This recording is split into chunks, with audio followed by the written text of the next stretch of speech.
Hello students, welcome to Dakshinai classroom. Now FST 33 paper number FST 34 paper number 1.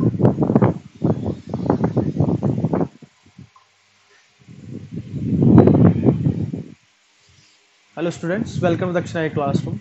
Now FST 34 paper number 1. Question number 1 है the value of the definite integral 1 to 2 x minus 1 e power 2x minus 3 divided by 1 plus x minus 1 e power 2x minus 3 minus 1 dx is equals to okay. तो इस integral को हमने ले लिया आई। अब इसमें हम किंग लगाएंगे, किंग मतलब ए प्लस बी माइनस एक्स। तो इंटीग्रल की वैल्यू सेम रहेगी, तो ये हो जाएगा 3 माइनस एक्स माइनस 1, इधर हो जाएगा 2 3 minus x minus 3 divided by 1 plus x की जगह 3 माइनस एक्स माइनस 1, इधर हो जाएगा e power 2 3 minus x minus 3 minus 1 D x.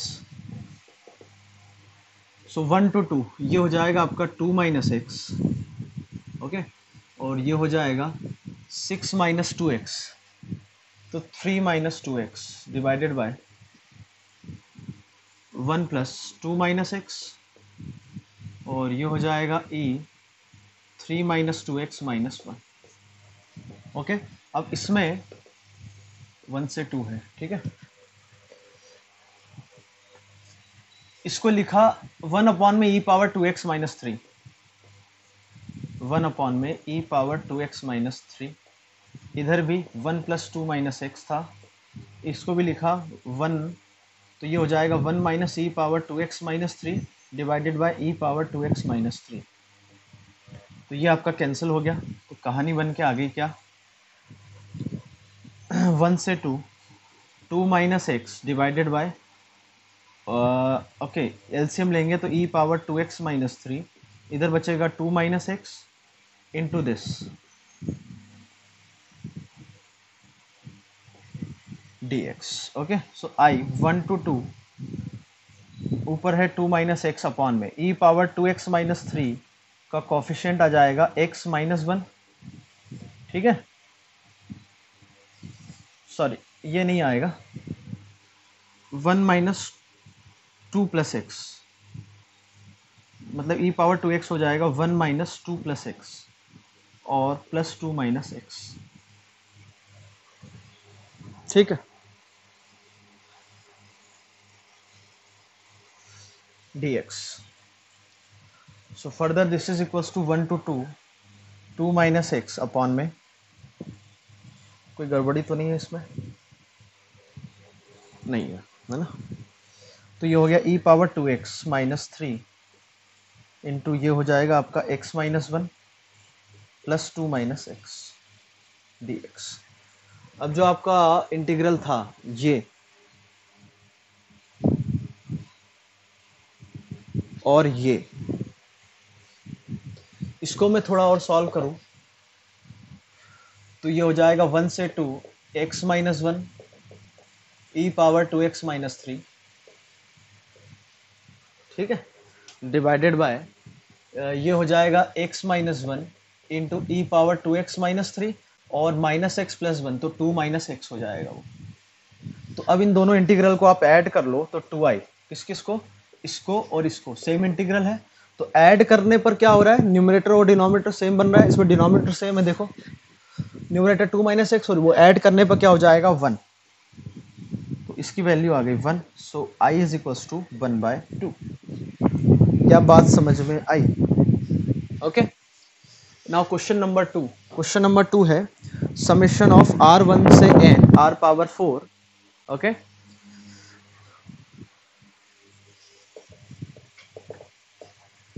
Is equals to f of n दे रखा है, then summation of r1 to n 2r minus 1 power 4, okay, ठीक है। इसमें ऑड नंबर है, मैं इसमें आपका 2r पावर 4 ऐड कर दूं और सब्ट्रैक्ट करूं, उसमें ऐड किया और सब्ट्रैक्ट किया, तो उससे क्या हो गया, ये बन गया आपका समेशन r1 से लेके n तक, ठीक है। अब इसमें जो नंबर जाएगा कहां से कहां तक जाएगा वो देखो आप, ये जाएगा r में 1 रखता हूँ तो ये नंबर हो जाएगा क्या आपका, मतलब ये ऑड नंबर देगा 1 पावर 4, ये देगा आपका 2 पावर 4, ये देगा 2 रखेंगे तो कितना जाएगा ये 3 पावर 4, और ये देगा आपका 4 पावर 4, ऐसे ही ये 2n पावर 4 तक चला जाएगा। अंडरस्टूड। और यहाँ पर ये हो जाएगा summation 2 power 4 r power 4 r1 से लेके n तक, तो 2 पावर 4 कॉमन आ गया तो 16, and this is nothing but f of n। और ये जो समेशन है आपका r1 से लेके n तक था, तो दिस इज नथिंग बट, लिखा हुआ 16 बाहर था, summation of r power 4 where r1 से लेके 2n तक, so this is nothing but f of 2n।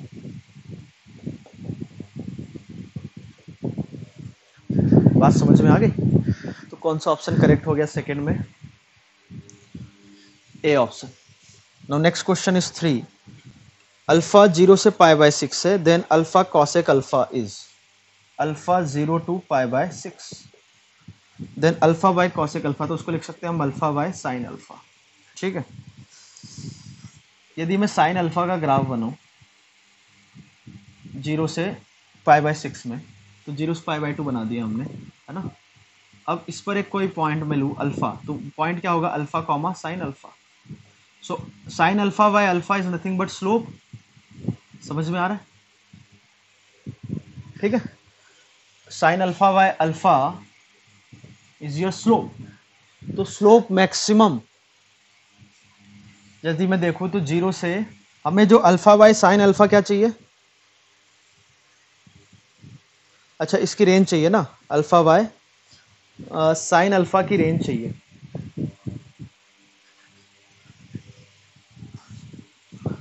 तो साइन अल्फा बाय अल्फा की रेंज में निकाल सकता हूं क्या?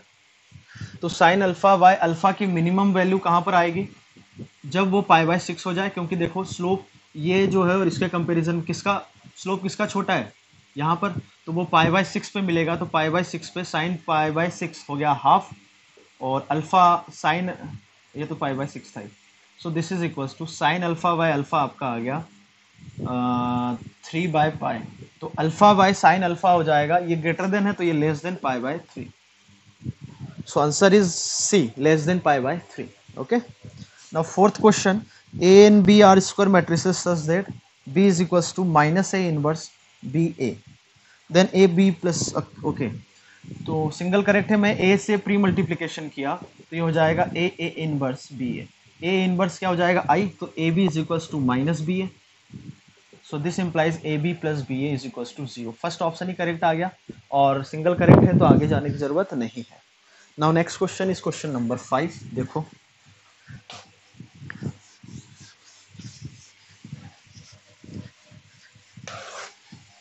क्वेश्चन नंबर 5 में the point of intersection of the plane, okay,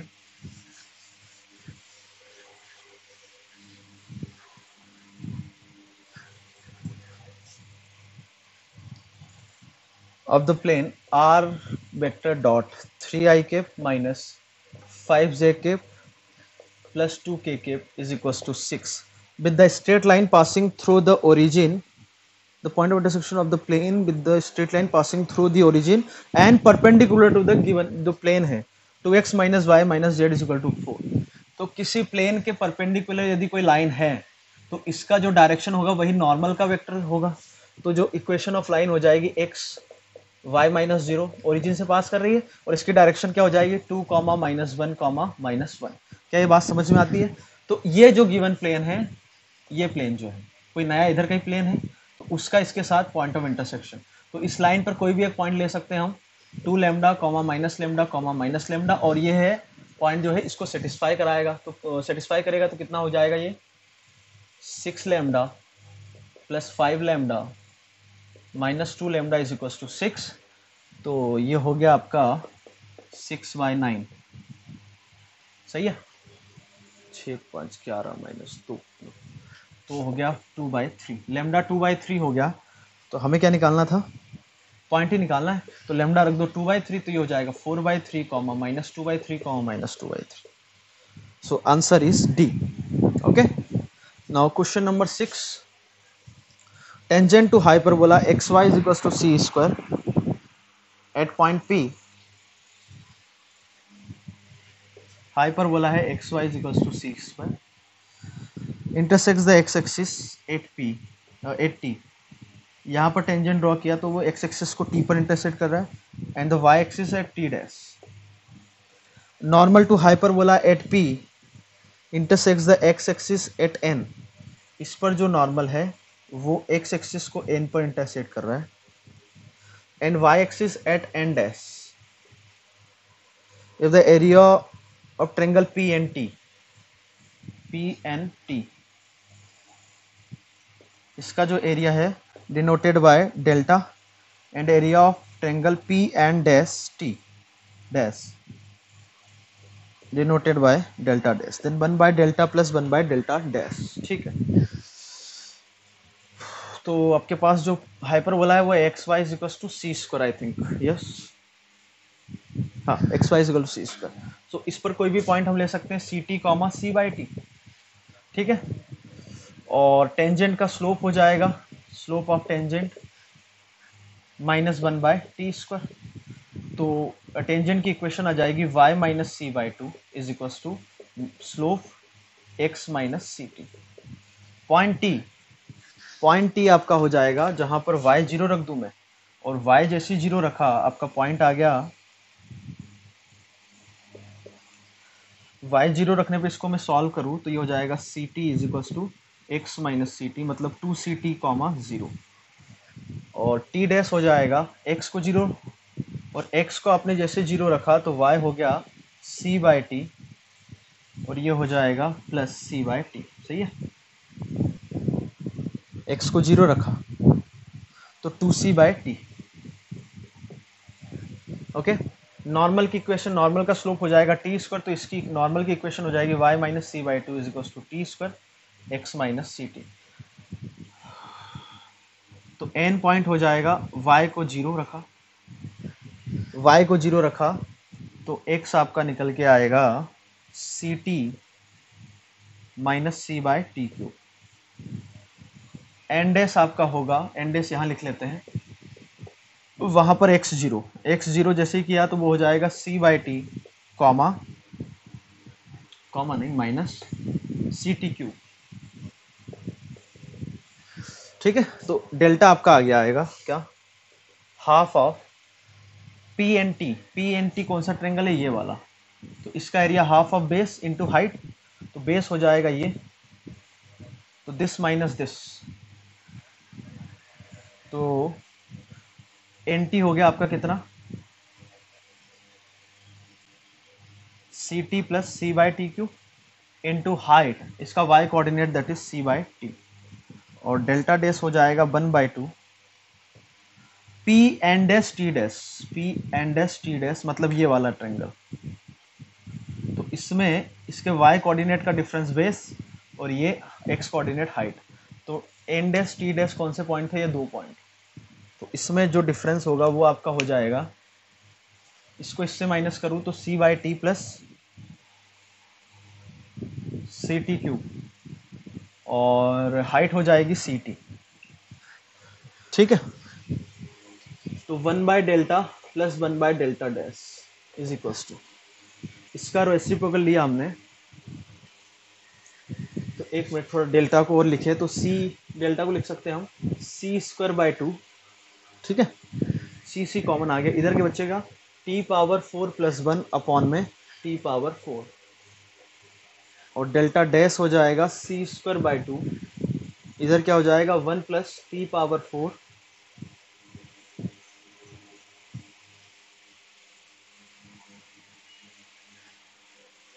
ठीक है, तो इसका रेसिप्रोकल में ऐड करूँ तो 1 by delta plus 1 by delta dash हो जाएगा 2 बाई सी स्क्वायर, तो कॉमन आ गया, T power 4 by T power 4 plus 1, और ये हो जाएगा 1 अपॉन में 1 plus T power 4, so this is equals to 1, तो आंसर आ गया 2 by C square, that is option B. Okay, now next question is question number 7। देखो 7 में बोला गया आपसे AB be the chord of the contact of the point 5 comma minus 5 with respect to the circle x square plus y square is equals to 5.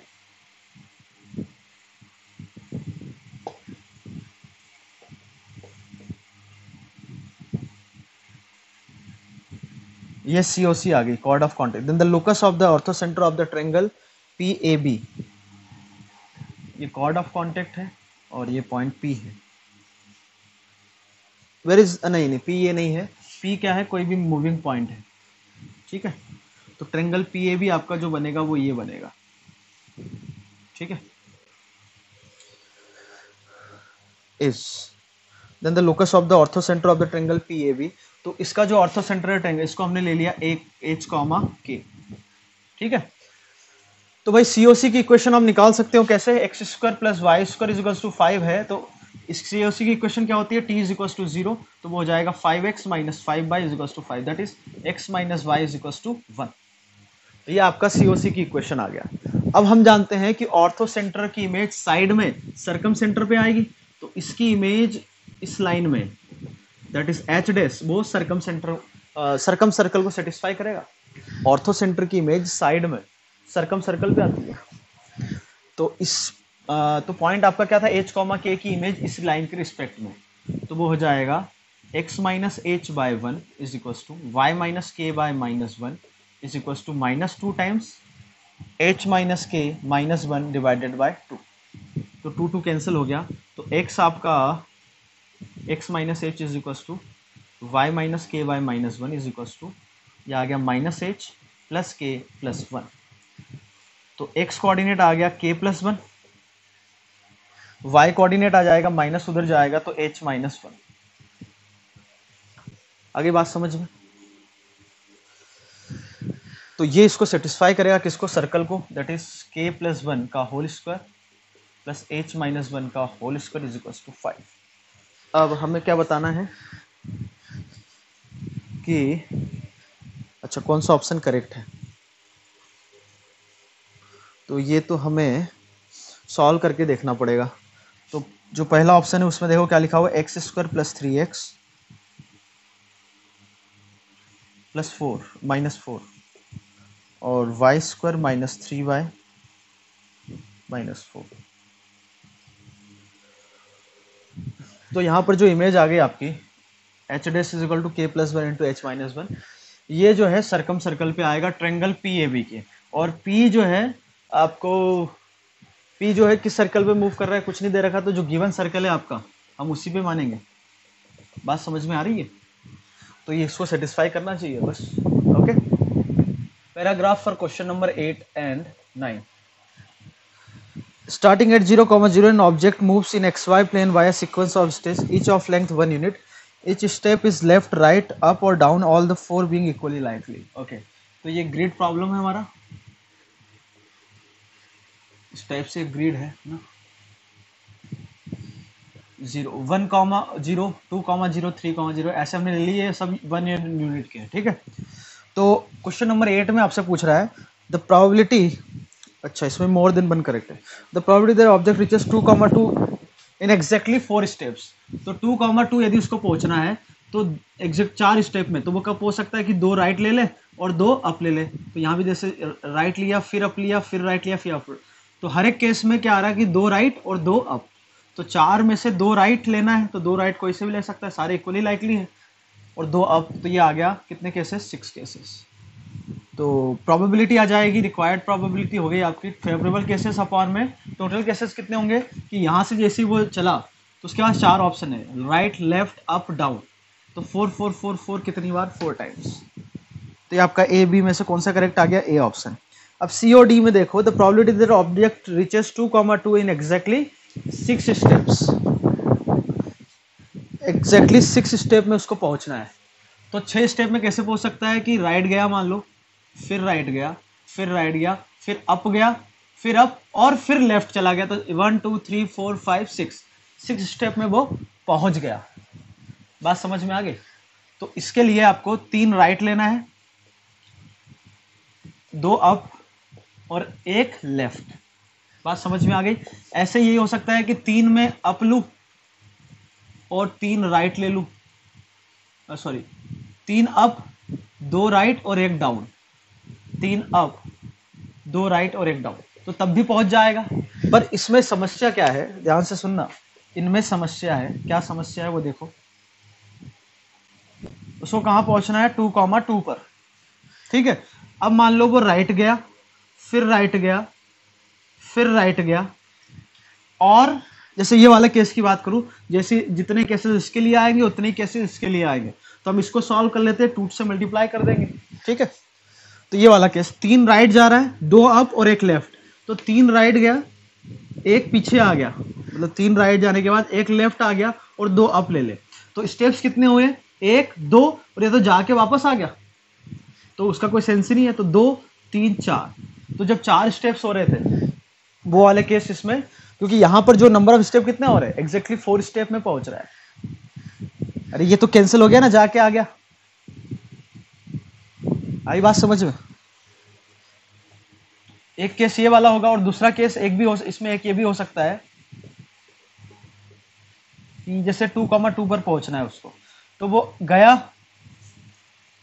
फिर आगे गया, फिर पीछे आ गया, फिर आगे चला गया। अरे एक ही जगह वो आगे चला गया, पीछे आ गया, फिर आगे चला गया और फिर ऊपर चला गया, तो भी 2,2 पर पहुंच जाएगा। ये ओरिजिन है, ये 2,2। तो ऐसे आपको 2 केसेस माइनस करना पड़ेगा टोटल में से। तो टोटल किससे कितने आगे, 6 फैक्टोरियल अपॉन में 3 आर का अरेंजमेंट, 2 यू का अरेंजमेंट। इसमें से माइनस कौन कौन से केस, जब एग्जैक्टली 4 स्टेप्स वो यूज कर रहा है, तो कितना था वो केस, 6। ये वाला केस भी माइनस करना पड़ेगा। इसके अलावा और कोई दिक्कत है क्या उसको, नहीं है। तो ये वाला केस, मतलब ये जब हम एग्जैक्टली 6 स्टेप वाले निकाल रहे हैं, तो उसमें आपने ये अरेंजमेंट लिया, उसमें से जब एग्जैक्टली वो 4 स्टेप यूज कर रहा है, वो वाले केस आपको माइनस करना पड़ा। तो ये हो जाएगा आपका 60 - 12 48, और इसको 2 से मल्टीप्लाई करोगे क्योंकि इसके लिए भी कहानी सेम होगी। तो फेवरेबल केसेस आ गए आपके 2 × 60 - 12 that is 96। So required probability आ गई 96 अपॉन में कितने स्टेप्स ले रहा है, 6। तो हर एक में 4 चॉइसेस है, तो 4 पावर 6। तो ये 1696 डिवाइडेड बाय यहाँ से 4 square, 4 power 4। So this is also equals to 4 power 4। Okay, तो कौन सा ऑप्शन करेक्ट हो गया भाई इसमें, 8 में हो गया ए और सी। नाउ क्वेश्चन नंबर 9 में बोला गया है which of the following is are correct, the probability that object reaches 2,2 in exactly 4 steps passing through 1,1। ठीक है, जो पहला प्रॉब्लम था हमारा कि 2,2 पर पहुंचे और 1,1 से पास हो, तो भाई पहले 1,1 पे पहुंचा दो, तो टोटल केसेस तो 4 पावर 4 हो गया 1,1 पर। तो 1,1 पहुंचने के लिए एक राइट लेना है और एक अप लेना है, तो 2 में से एक मान लो अप ले लिया तो दूसरा राइट हो ही जाएगा। फिर उसके बाद 1,1 से 4,4, तो एक राइट और एक अप, वो कैसे ही पहुंच सकता है कि अप ले ले फिर राइट, तो 2 में से एक फिर ले ले, तो ये आ जाएगा 4/4 पावर 4 दैट इज जो भी। तो ये ऑप्शन आ गया, तो बी गलत हो गया। सी और डी में the probability the object reaches 2,2 इन 6 और फेयर स्टेप्स, तो उसमें क्या हो सकता है कि एग्जैक्टली 4 स्टेप्स में पहुंच जाए, या फिर एग्जैक्टली कितने स्टेप्स ले वो 6। तो इसकी प्रोबेबिलिटी हम निकाल चुके हैं कितनी, 6/4 पावर 4। एग्जैक्टली 6 के लिए भी यही आया था, सो दिस इज 12/4 पावर 4। इसको सॉल्व कर लो आप, तो आई थिंक डी आ जाएगा। Okay, now paragraph 10 and 11, paragraph for question number 10 and 11। Okay,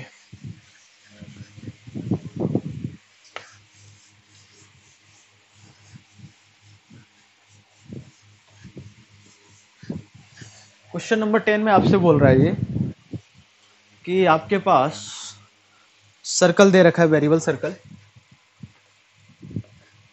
x² + y² - 2x - 2ay -8 = 0. A is a variable.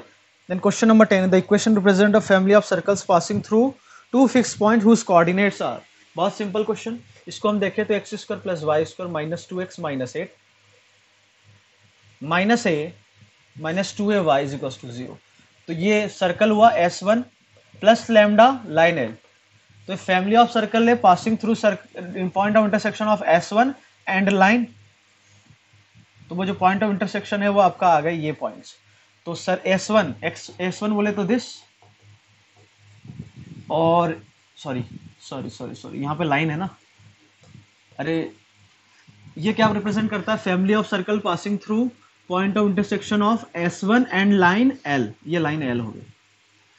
ठीक है, तो दोनों को मैं सॉल्व करूं तो पॉइंट ऑफ इंटरसेक्शन आ जाएगा AB, तो लाइन आपके पास क्या हो जाएगी, y इज इक्वल टू 0। तो y 0 रखा मैंने, तो x square minus 2x minus 8, तो इसके फैक्टर हो गए x माइनस 4 x प्लस 2, तो x आ गया 4 एंड माइनस 2, तो 4 कॉमा 0 एंड माइनस 2 कॉमा 0, क्योंकि y 0 है।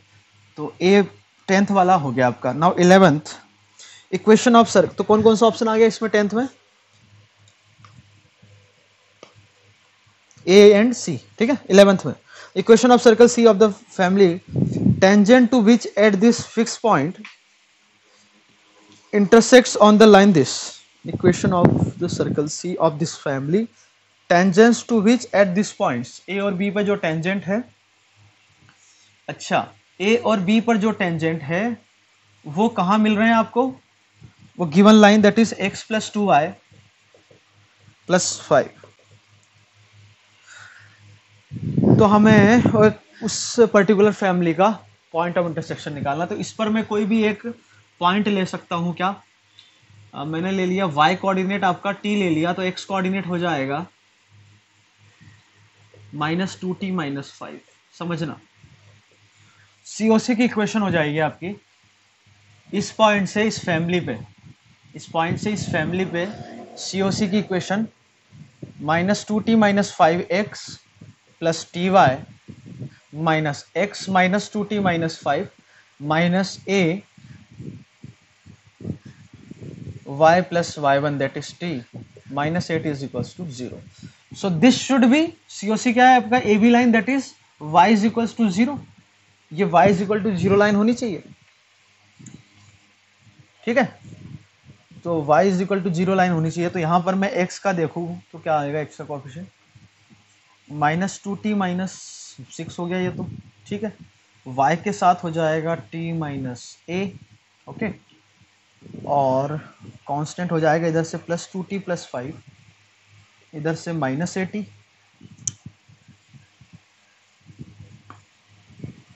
और -8 इज इक्वल टू 0। तो x के साथ हो गया -2t - 6,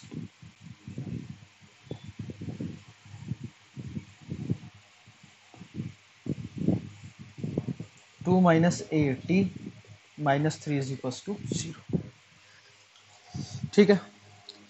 तो यदि y इज इक्वल टू 0 चाहिए तो सबसे पहले तो t आपका हो गया कितना, -3, t -3 हुआ, जैसे ये 0 हो गया, ये क्या ये हो गया 0, ये हो जाएगा आपका y -3 - a, और ये हो जाएगा -3, तो -6 + 3a -3। तो y इज इक्वल टू 0 चाहिए, तो ये भी 0 हो, ये 0 कब होगा, तो 3a is equal to 9, that means a is equal to 9, a 9 उठा के रख दो आप, तो आपका जो रिक्वायर्ड फैमिली है वो आ गया, required circle of this family वो आ गया, ठीक है। आगे बढ़े हम, तो क्वेश्चन नंबर 12, क्वेश्चन नंबर 12 में है if 3 lines px + qy + r is equal to 0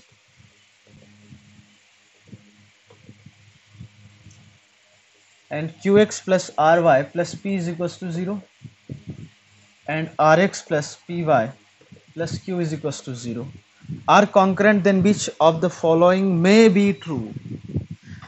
Okay, तो यदि कॉन्करेंट है तो भाई इसका डेल्टा जो आएगा वो that should B 0, p q r q r p r p q। तो यहां से ये सिमेट्रिक मैट्रिक्स है, आपको याद हो तो A B C B C A C A B, इसका जो इसका 0 नहीं करना है, हाँ ये 0 होना चाहिए, तो इसका डिटरमिनेंट की वैल्यू क्या आती है, 3pqr minus summation of p square, याद आ रहा है कुछ, इसके फैक्टर है a + b + c या समेशन ऑफ p, फिर summation of pq minus summation of okay यहाँ पर pq होगा, summation of p square is equal to 0। तो ये बोलो 0 या ये बोलो 0, एक ही बात है सब, ओके। तो ए बी सी तीनों ऑप्शन आपके करेक्ट हो गए। नाउ नेक्स्ट क्वेश्चन इज 1-3 में बोला गया है a and c are unit vectors and mod b is 4 with a cross b is -2a cross c is equals to null vector. The angle between a and c is cos inverse 1/4. Then b - 2c is equals to lambda a if lambda is, ठीक है। तो यहां से मैं a vector common लूं तो ये क्या आ गया, b - 2c, एक दो वेक्टर का क्रॉस यदि नल वेक्टर है, सो दैट मीन्स दोनों क्या है, पैरेलल है।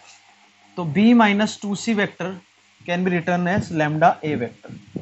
तो यहां से b वेक्टर कितना आ गया, two c vector plus lambda a vector. ठीक है, यही है जो इसने इक्वेशन बोली है। लैम्डा को चेंज तो नहीं किया है, बिल्कुल नहीं किया। ठीक है, तो हमें क्या निकालना है, लैम्डा। तो मॉड भी हमें दे रखा है, मॉड भी दोनों तरफ मॉड ले लिया, उसका स्क्वायर ले लिया। तो मॉड भी कितना दे रखा है, 4, तो ये हो जाएगा 16। 4 मॉड सी का स्क्वायर यूनिट वेक्टर है तो 1 plus lambda square a vector का स्क्वायर का मॉड का स्क्वायर मतलब वो भी 1 हो गया, plus 4 times of lambda a dot c. A dot c क्या हो जाएगा, दोनों का मॉड्यूलस यूनिट वेक्टर है तो कॉस थीटा दैट इज 1/4। तो इसको हम सॉल्व करें तो lambda square plus lambda minus 12 is equal to 0। तो इसके फैक्टर है, रूट है -4 एंड 3। सही है, lambda plus 4 lambda minus 3। Okay, now next question is question number 14। इसमें देखो क्या है,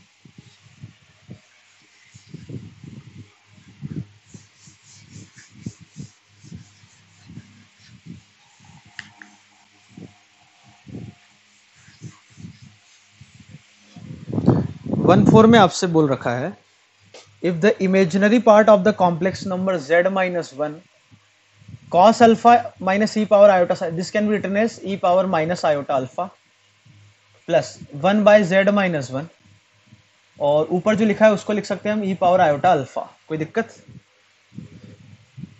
if the imaginary part of zero, मतलब ये जो है वो आपका क्या है, प्योरली रियल नंबर है, ये गिवन है।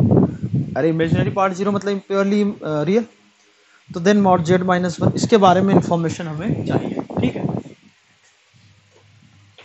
तो इसको हम लिख सकते हैं, ये आपका हुआ z minus 1 e power minus iota alpha, और ये हो गया 1 अपॉन में z माइनस 1, और ये हो गया e power iota alpha minus alpha. कोई दिक्कत?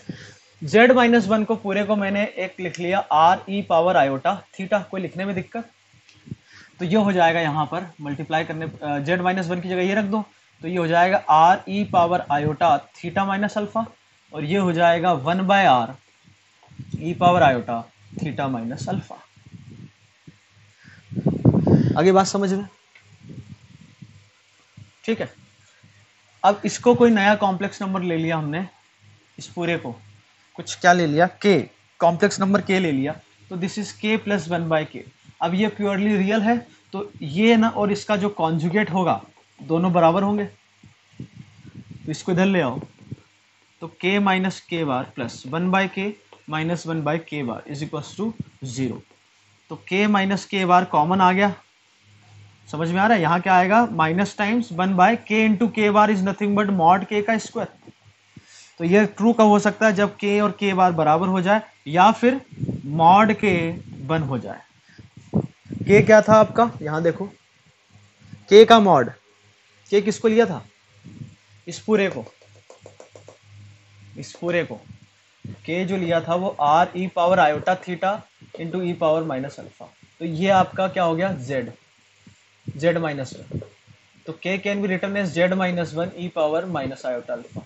तो k का mod is equal to mod z minus का 1 का मॉड, क्योंकि ये जो है इसका मॉड तो 1 है, तो यहां से आ गया मॉड z माइनस 1 का मॉड 1। ठीक है, k is equal to k बार,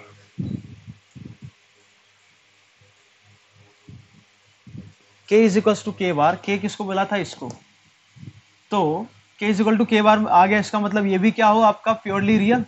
अरे इसी को k बोला था ना, ये प्योरली रियल हो, इसका मतलब theta is equal to alpha होना चाहिए। आगे बात समझ में? तो theta is equal to alpha हो गया। तो जिसका आर्ग्यूमेंट लिया था इस केस में, इसका z का, वो थीटा लिया था, वो अल्फा के बराबर आ गया, तो argument of z can be, argument of z minus 1 can be alpha. Okay, now next question is 15 में देखो, x1 x2 are positive numbers between 0 and 1, then which of the following is are true. तो ये जो inequalities है वो आपकी आती है कॉन्केविटी से। यदि कब आपका कर्व आपका कॉन्केव अप हुआ और कर्व आपका कॉन्केव डाउन हुआ, तो यदि कॉन्केव अप हुआ तो ये मान लो पॉइंट है x1, कर्व है f ऑफ x, ठीक है, तो x1 कॉमा क्या हो जाएगा f ऑफ x1, और ये पॉइंट हो गया x2 comma f of x2।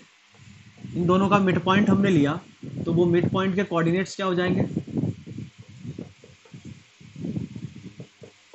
Mid point के कोऑर्डिनेट हो जाएंगे x1 plus x2 by two comma f of x1 plus f of x2 whole divided by, ये इस पॉइंट के कोऑर्डिनेट आ गए।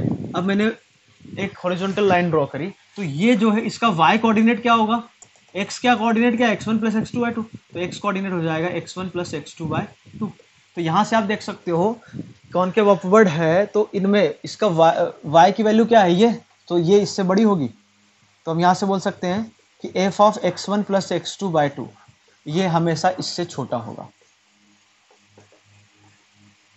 समझ में आगे बात, इक्वल भी हो सकता है जब जैसे मान लो ऐसा हो जाए, ठीक है। तो ये कब आ गया, जब कॉनकेव अप हो, कॉनकेव डाउन में सिंपली इनइक्वलिटी रिवर्स हो जाएगी। आप करके देख सकते हो।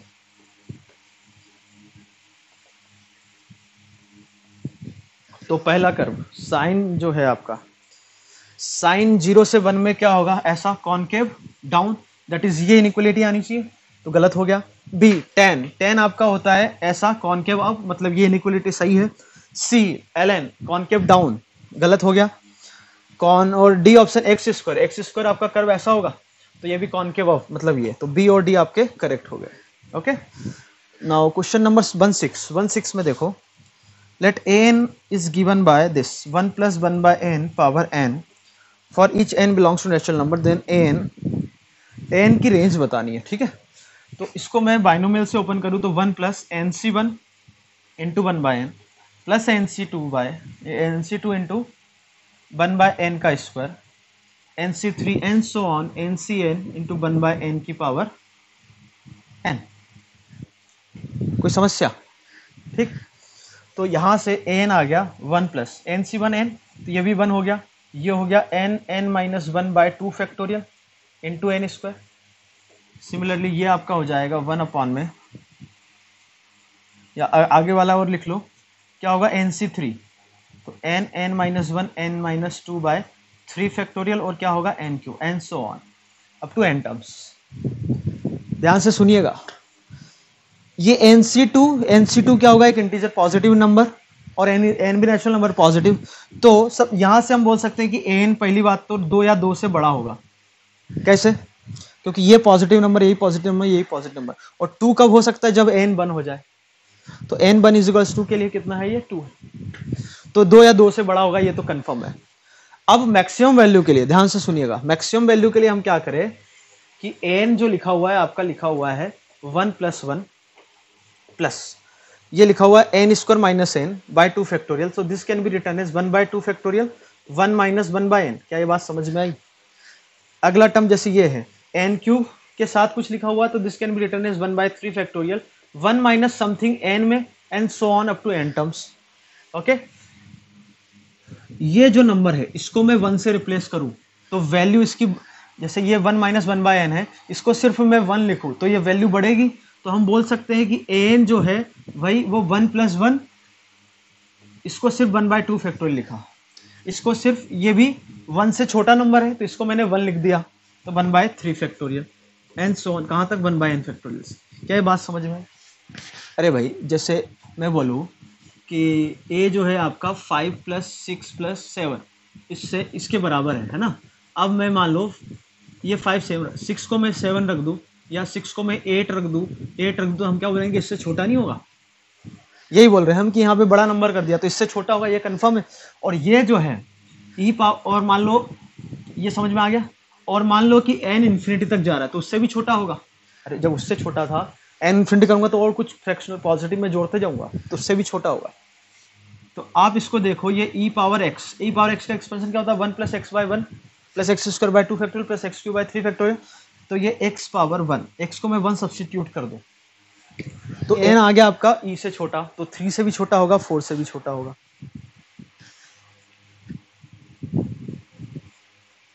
बात समझ में आ गई? तो 16 आपका हो गया। Question is 17 a part, if the definite integral this vanishes, okay, alpha cube e power x square dx। अब हम जानते हैं ई पावर एक्स स्क्वायर हमेशा पॉजिटिव होगा, मतलब यदि ये इंटीग्रेशन जीरो चाहिए तो कुछ पॉजिटिव उसका इंटीग्रेशन करूँ अल्फा से अल्फा क्यू, तो वो कुछ ना कुछ आएगा। तो ये कब हो सकता है, जब वो पॉइंट अल्फा और अल्फा क्यू सेम हो जाए तभी वेनिश कर सकता है। बात समझ में आ गई? B option. The gradient of the linear function this is okay f of x is equal to 1 plus x. अब -1 से 1 जो इंटीग्रेशन है f of t square d t, इसको कुछ कांस्टेंट ले लिया k, तो ये हो गया एफ ऑफ एक्स आपका 1 प्लस एक्स के, और जो k है वो क्या है -1 से 1 F of t square d T. तो जहां x दिख रहा है वहां क्या रख दिया हमने टी स्क्वायर, तो 1 प्लस टी स्क्वायर के का इंटीग्रेशन डी टी, तो ये हो जाएगा t plus t cube by 3 into के -1 से 1, तो 1 पर वैल्यू आ गई इसकी 1 प्लस के बाय 3, माइनस पे करेंगे तो यही बात होगी, तो 2 प्लस 2k बाय 3, तो यहाँ से k निकल के आ गया आपका 6। ओके, नाउ सी पार्ट में बोला गया है number of real solutions of the equation 2 power x square plus x plus log base 2x 2 power x plus 1। ठीक है, डोमेन क्या है x ग्रेटर देन 0, तो दो केसेस ले लिए हमने, x 0 से 1 और x ग्रेटर देन 1। 1 के लिए क्या होगा, 1 के लिए क्या होगा, x इज इक्वल टू 1 के लिए देखें तो ये कितना हो जाएगा 2 पावर 2, ये 0 ये, तो x इज इक्वल टू 1, तो इसका सॉल्यूशन है। बात समझ में आ गए? 0 से 1 यदि मैं लूं तो एक्स स्क्वायर और x में कौन बड़ा होगा, x। अब दोनों तरफ में नहीं, एक्स स्क्वायर आपका 1 से छोटा होगा, ये बोल सकते हैं। अब दोनों तरफ मैंने x जोड़ा तो ये हो गया। अब 2 की पावर लिया, एक्सपोनेंशियल फंक्शन है तो ये तो हमेशा इंक्रीजिंग होगा ही होगा, तो ऐसा होगा। अब इसमें मैं log x बेस 2 जोड़ू तो ये वैल्यू x 0 से 1 है तो ये वैल्यू क्या होगी नेगेटिव, तो इधर मैंने नेगेटिव मतलब इस नंबर को और घटाया तो इससे छोटा तो हो ही होगा, तो इक्वलिटी कभी भी होल्ड नहीं करेगी। x ग्रेटर देन 1 है तो x स्क्वायर ग्रेटर देन 1 हो गया, इसमें x जोड़ा मैंने और 2 पावर लिया तो इनइक्वलिटी का साइन तो सेम रहेगा। अब इसमें मैं जोड़ू क्या, log x बेस 2, तो x 1 से बड़ा है तो ये पॉजिटिव नंबर इसमें जोड़ा तो भी इससे बड़ा होगा, तो तब भी इक्वलिटी नहीं आएगी, तो इक्वलिटी सिर्फ कहाँ आ रही है, x इज इक्वल टू 1 के लिए। नेक्स्ट पार्ट डी पार्ट में बोला गया है आपसे possible value of a for which f of x log base a 4ax minus x square. ठीक है, monotonically increasing for every x belongs to 3/2 to 2। अच्छा ठीक है, तो इसको मैं लिख सकता हूं ln 4ax minus x square divided by ln a। इसको मैं डिफ्रेंशिएट करूं तो f डैश x आ जाएगा 1/4ax minus x square into 4a minus 2x upon में ln a। तो ये हमेशा पॉजिटिव चाहिए, ध्यान से सुनना। इसके डोमेन में यदि हम देखें तो a आपका greater than 0 not equal to 1 होना चाहिए और 4ax minus x square should be positive, तो ये आपका पॉजिटिव है। ठीक है, अब ln a की बात करें, a यदि आपका 0 से 1 हुआ तो ये निगेटिव हुआ, तो इंक्रीजिंग के लिए ये भी निगेटिव होना चाहिए। समझ में आ रहा है? यदि ये निगेटिव हुआ है, किसका डिफरेंशिएशन है, इसका डिफरेंशिएशन निगेटिव हुआ तभी तो पॉजिटिव बनेगा, तो इसका डिफरेंशिएशन निगेटिव हुआ मतलब 4ax माइनस एक्स स्क्वायर भी आपका डिक्रीजिंग फंक्शन हो, और जब a ग्रेटर देन 1 लूँ तो ये पॉजिटिव, तो पूरा पॉजिटिव आने के लिए ये पॉजिटिव हो मतलब इसका डिफरेंशिएशन पॉजिटिव, मतलब 4ax माइनस एक्स स्क्वायर आपका इंक्रीजिंग फंक्शन होना चाहिए। ये बात समझ में आ गई? अब हम देखें 4ax minus x square parabola downward जिसके रूट 0 और 4a है, जो कि जब सिर्फ हमें बात किस में करनी है, पॉजिटिव में, क्योंकि ये जो है आपका डोमेन ये पॉजिटिव आना चाहिए। तो a 0 से 1 है, ये डिक्रीजिंग हो, है ना, ये आपका डिक्रीजिंग फंक्शन हो, और x क्या दे रखा है आपको 3/2 से 2। डिक्रीजिंग कब हो सकता है, ये वाला पॉइंट कौन सा होगा आपका 2a, तो डिक्रीजिंग तब हो सकता है जब 2a से 4a के बीच में हुई हो, मतलब 3/2 और 2 इधर हो। समझ में आ रहा है? तो 3/2 आपका 2a से बड़ा हो एंड 2 जो है 4a से छोटा हो, तो यहां से a आपका आ गया लेस देन 3/4, ठीक है, और a ग्रेटर देन आ गया हाफ, ये a आपका आ गया। बात समझ में आ गई। और इस केस में जब a ग्रेटर देन 1 है तो ये इंक्रीजिंग चाहिए, इंक्रीजिंग तब मिलेगा आपको जब ये आपका कौन सा पॉइंट था 2a, जब 3/2 x क्या था 3/2 से 2, तो 3/2 और 2 इधर आए, मतलब 2a बस आपका 2 से बड़ा होना चाहिए, मतलब a ग्रेटर देन 1, तो दोनों का कॉम्बिनेशन लिखूं तो आपका a आ गया 1/2 से 3/4 यूनियन 1 से इंफिनिटी। आगे बात समझ में, आगे बढ़ते हैं, मैच द कॉलम 1/8 पे, ठीक है।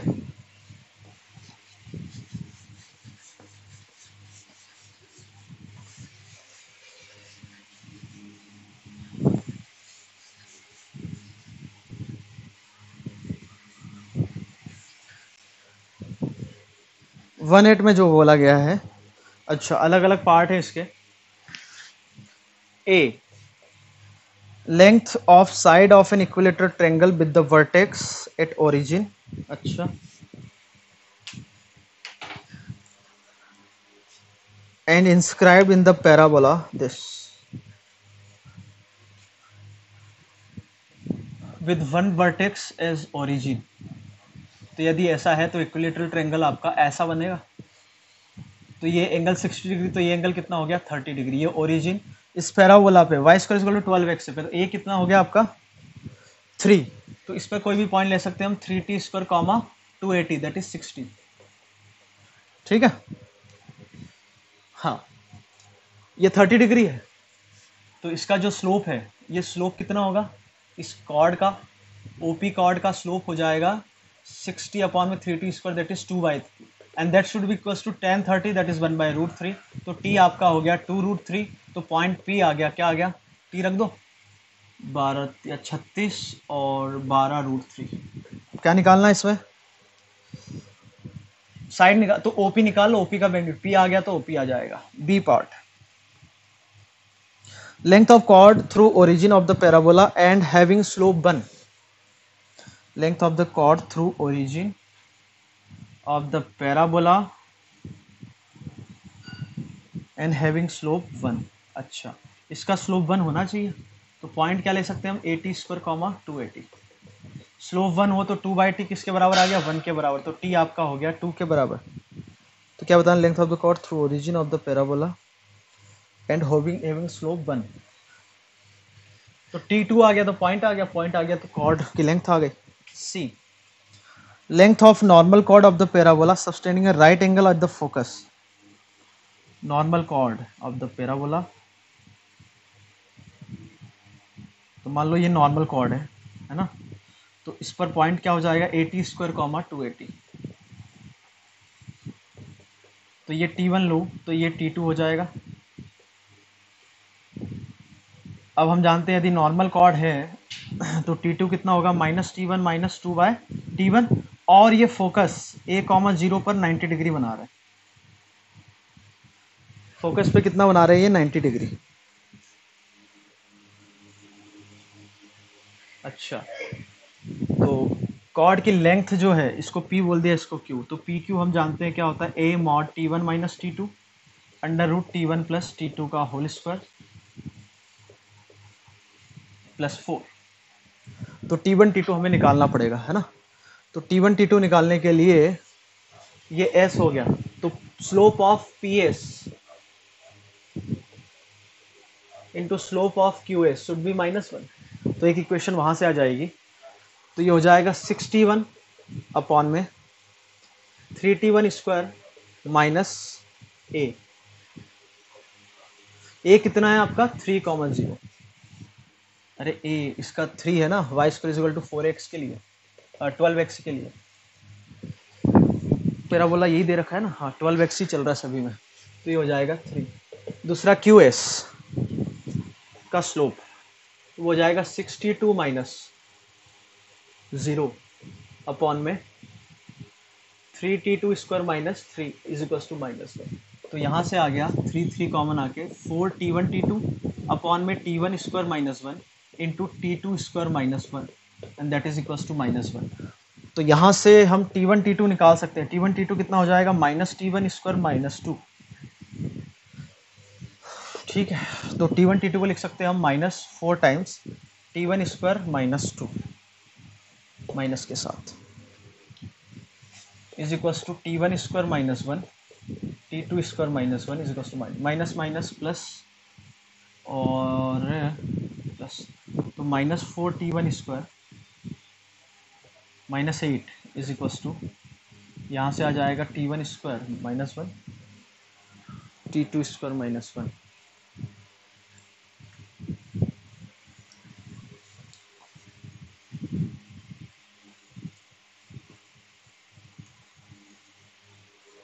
हमें ये निकालना है।